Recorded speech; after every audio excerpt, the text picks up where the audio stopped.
Hi friends, welcome to Devanga சமையல். வாங்க இன்றைக்கி நம்ம சாம்பார் பொடி யூஸ் பண்ணாமல் மசாலாவை வறுத்தரைச்சி எப்படி பருப்பு சாம்பார் செய்கிறதுன்னு சொல்லிட்டு பார்க்கலாம். ஃபஸ்ட் இதுக்கு குக்கரில் தேவையான அளவு பருப்பை நல்லா வாஷ் பண்ணி எடுத்துக்கோங்க. அதில் ஒரு 200 ml தண்ணி சேர்த்துக்கோங்க. ஒருத்தருக்கு 1 டேபிள் ஸ்பூன் பருப்பு அது மாதிரி நான் ஆட் பண்ணியிருக்கேன். இதில் ஒரு பெரிய தக்காளியையும் கட் பண்ணி சேர்த்துக்கலாம். ஒரு 1/4 ஸ்பூன் மஞ்சத்தூள் சேர்த்துக்கணும். அதுக்கப்புறம் ஒரு 1/2 ஸ்பூன் விளக்கெண்ணையும் சேர்த்துக்கணும். சேர்த்துட்டு இதை மூடி போட்டு ஒரு 3-4 விசில் விட்டு எடுத்துக்கலாம். பருப்பு வேகிற வரைக்கும் நீங்கள் விசில் விட்டு எடுத்து வச்சுக்கோங்க. இது வெந்துட்டுருக்கும்போதே நாம் மசாலாவை வறுத்துடலாம். மசாலா வறுக்கிறதுக்கு 1/2 ஸ்பூன் கொத்தமல்லி, 1/2 ஸ்பூன் சோம்பு, 1/2 ஸ்பூன் ஜீரகம், பட்டை, லவங்கம் ஒரு 4, 1/2 ஸ்பூன் உளுத்தம்பருப்பு, 1 ஸ்பூன் கடலைப்பருப்பு, வெந்தயம் ஒரு 1/4 ஸ்பூன், கசகசா ஒரு 1/2 ஸ்பூன், 3 பூண்டு, 1 இன்ச் அளவுக்கு இஞ்சி, அப்புறம் காரத்துக்கு தேவையான அளவு வரமிளகா, 2 டேபிள் ஸ்பூன் தேங்காய். இது எல்லாத்தையுமே நம்ம வறுத்து அரைக்க போகிறோம். ஒரு பேனில் தேவையான அளவு எண்ணெய் சேர்த்துக்கலாம்.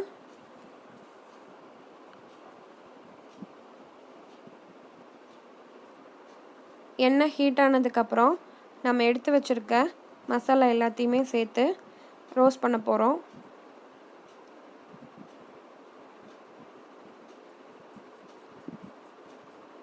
கருகாமல் ரோஸ்ட் பண்ணணும்.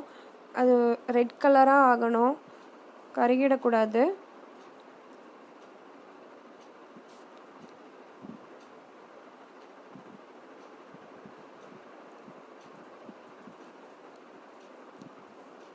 அப்புறம் எடுத்து வச்சுருக்க வரமிளகாயை சேர்த்துக்கலாம். உங்களுக்கு காரத்துக்கு ஏற்ற மாதிரி நீங்கள் சேர்த்துக்கோங்க. நான் ஒரு 10 சின்ன வரமிளகாய் எடுத்திருக்கேன். இதையும் நல்லா சேர்த்து ரோஸ்ட் பண்ணணும்.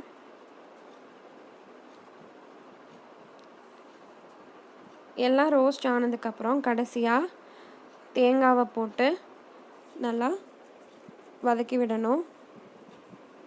இதுவும் ரொம்ப ரோஸ்ட்டாக ரெட் கலராக ஆகிடக்கூடாதுங்க. கோல்டன் கலராக சேஞ்ச் ஆகும்போது நாம் ஆஃப் பண்ணிவிட்டு ஆற வச்சு அரைச்சி வச்சுக்கணும். இந்த மாதிரி இருக்கும்போது நம்ம ஆஃப் பண்ணிடலாம்.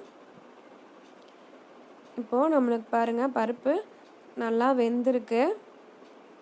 இப்போ இந்த வெந்த பருப்பில் இன்னும் ஒரு 200 ml தண்ணி சேர்த்துட்டு நம்ம கட் பண்ணி வச்சுருக்க பெரிய வெங்காயம், சின்ன வெங்காயம், கேரட்டு, பீன்ஸ் எல்லாத்தையுமே சேர்த்துக்கலாம்.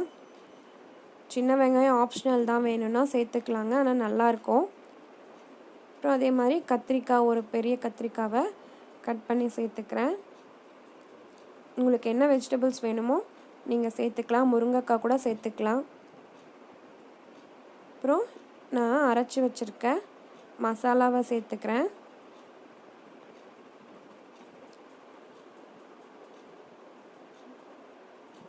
இந்த மசாலாவை சேர்த்துட்டு நல்லா மிக்ஸ் பண்ணி விடணும். தேவையான அளவு உப்பும் சேர்த்துட்டு நம்ம மூடி போட்டு ஒரு 2 விசில் விட்டு ஆஃப் பண்ணிடலாம்.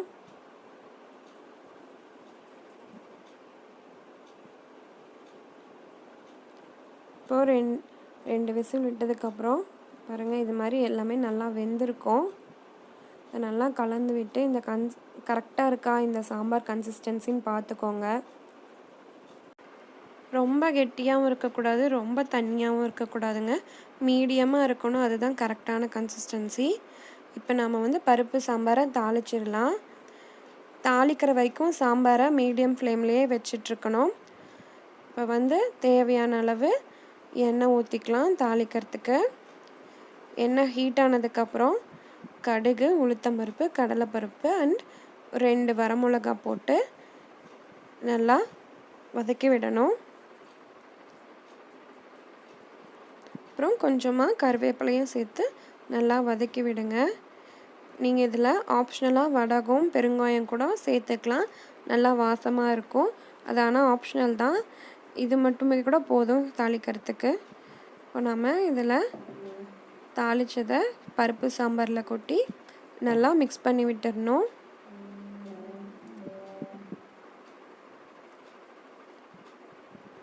அவ்வளோதாங்க, பருப்பு சாம்பார் ரெடி ஆயிடுச்சு. தேவையான அளவு கொத்தமல்லியும் போட்டு நல்லா கலந்து விட்டிங்கன்னா நல்லா வாசமாக இருக்குங்க. நீங்களும் ட்ரை பண்ணி பாருங்கள். கண்டிப்பாக இது உங்களுக்கு பிடிக்கும்.